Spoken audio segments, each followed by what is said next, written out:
Hi students, how are you all.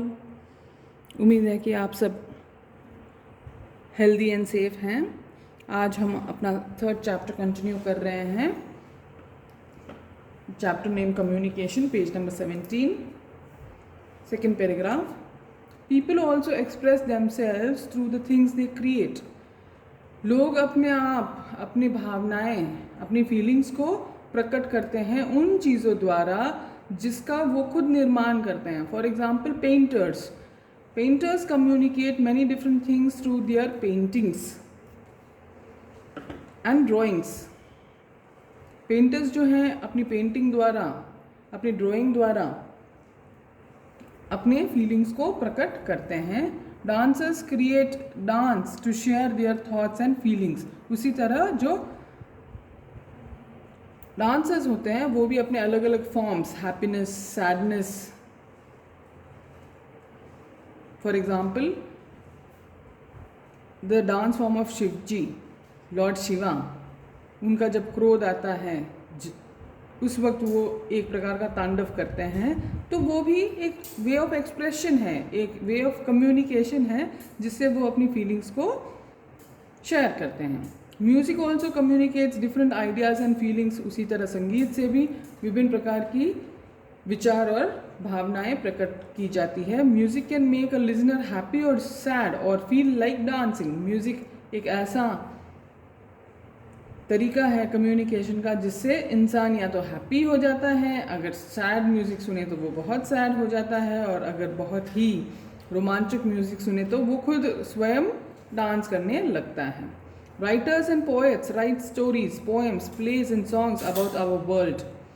जो writers, लेखक होते हैं, पोएट्स, कवि होते हैं, वो भी ऐसी कहानियाँ, ऐसे कविताएं, ऐसे नाटक, ऐसे गाने लिखते हैं जो हमारे दुनिया के बारे में एक्सप्रेस, नेचर के बारे में, इकोनॉमिक कंडीशंस के बारे में, सोसाइटी के बारे में एक्सप्रेस करते हैं।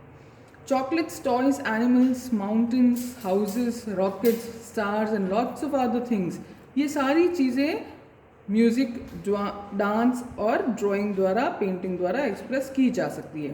They also right about people and their feelings. वो अन्य लोगों की भावनाओं के बारे में भी प्रकट करने की क्षमता रखते हैं। Paintings, music and books help us communicate with each other. Paintings, music और बुक्स के द्वारा हम एक दूसरे से कम्युनिकेट कर सकते हैं, संपर्क अपना बना सकते हैं। So do posters, newspapers, magazines, radio, cinema and television. ऐसा ही हम कर सकते हैं पोस्टर्स द्वारा, अखबार द्वारा, पत्रिकाएं द्वारा, रेडियो द्वारा, सिनेमाज द्वारा और टीवी के द्वारा। They also help us find out what is going on in the world and in other people's mind. इन सारे माध्यमों से हमें ये पता चलता है कि पूरी दुनिया में, विश्व भर में क्या क्या हो रहा है, और एक दूसरे इंसान के बारे में भी पता चल सकता है कि एक व्यक्ति दूसरे व्यक्ति के बारे में क्या सोचता है। Long ago people learn to speak perhaps by making sounds they heard around them. कई वर्षों के पहले की बात है जब हमने बोलना सीखा। सबसे पहले इसकी शुरुआत ऐसे हुई थी कि हमने हमारे वातावरण में जो साउंड्स सुनी हैं उसी को अपनाया, उन साउंड्स को ही अपना के हमने एक लैंग्वेज कोड बनाया था। These people also learn to write. फिर धीरे धीरे जब हम उन साउंड्स को अपने मुंह से एक्सप्रेस करने लगे, फिर हम उसे लिखने भी लगे। They did it by drawing pictures on the walls of caves और on the overhanging rocks on the mountains और हिल साइड्स। इन साउंड्स के बारे में एक्सप्रेशंस गुफाओं की दीवारों पर गाड़ गाड़ के चिन्ह के रूप में, प्रतीक के रूप में, सिंबल्स के रूप में बताया गया है। There are many rocks and cave paintings in India. खूब सारे इस तरह से रॉक्स पे और केव्स पे इंडिया में पेंटिंग भी हैं। The ancient people of America who are called American Indians drew pictures on animal skin, shells and wood. जो प्राचीन लोग थे अमेरिका के, वो पिक्चर्स ड्रॉ करते थे किस पे? एनिमल स्किन पे, जानवरों के त्वचा पे, चमड़ी पे, शेल्स पे, शंख पे, एंड वुड, लकड़ियों पे। They also used fire and smoke to send messages back and forth. उन्होंने आग को भी अपना कम्युनिकेशन मीडियम बना लिया था।